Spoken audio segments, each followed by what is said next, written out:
Good evening.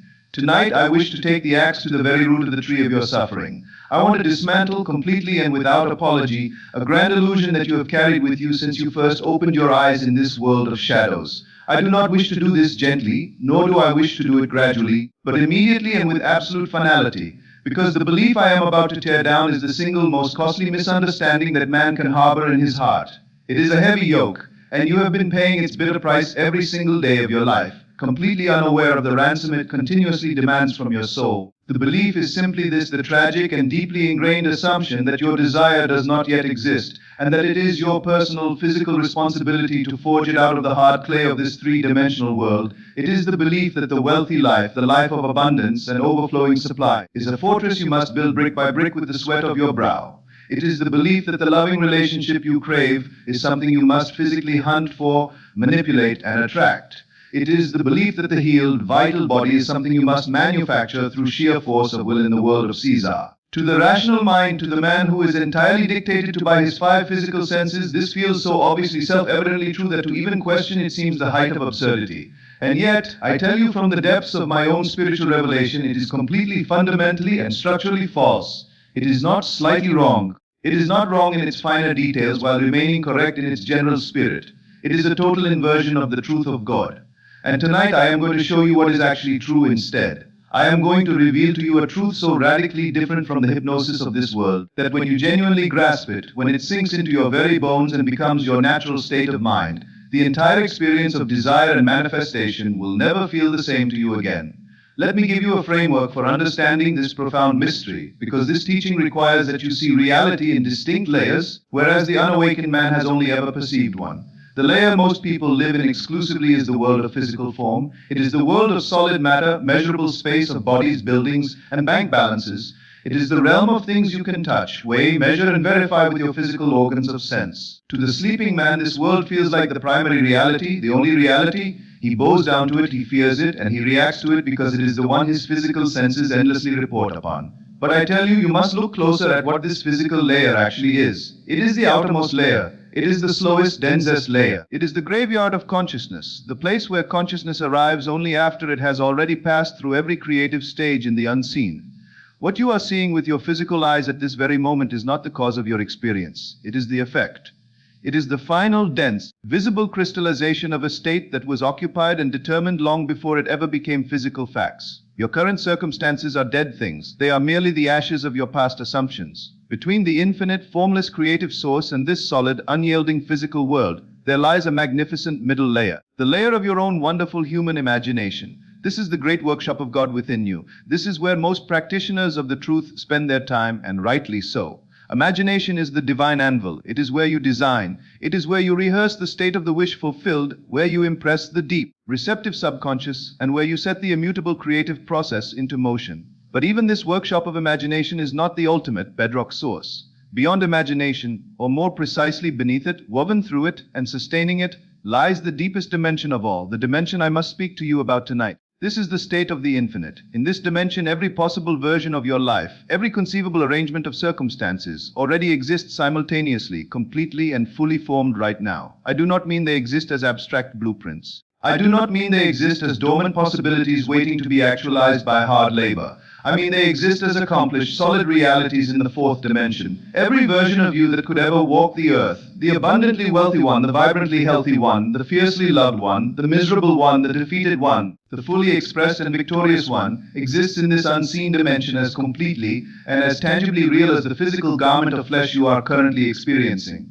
The version of your life you are living right now, sitting where you are, is not one fraction more real than these other infinite versions. It is simply the specific state to which your consciousness is currently fused. It is the singular garment you have chosen to wear from an infinite, eternal wardrobe of states. Your consciousness, your wonderful human imagination, operates by this exact same law. The reality of your abundant, overflowing life is broadcasting right now. The reality of your perfectly healed, vital body is broadcasting right now. The reality of your joyful, loving relationship is broadcasting right now. These are not future events waiting in the void to be created by your sweat and toil. They are present, ongoing, fully real broadcasts in the fourth dimensional realm of infinite states. You are not creating these realities when you retreat into the silence of your mind to do your spiritual work. You are simply tuning to them. And the tuning mechanism, the great dial that determines exactly which reality becomes visible in your world of shadows, is your assumption.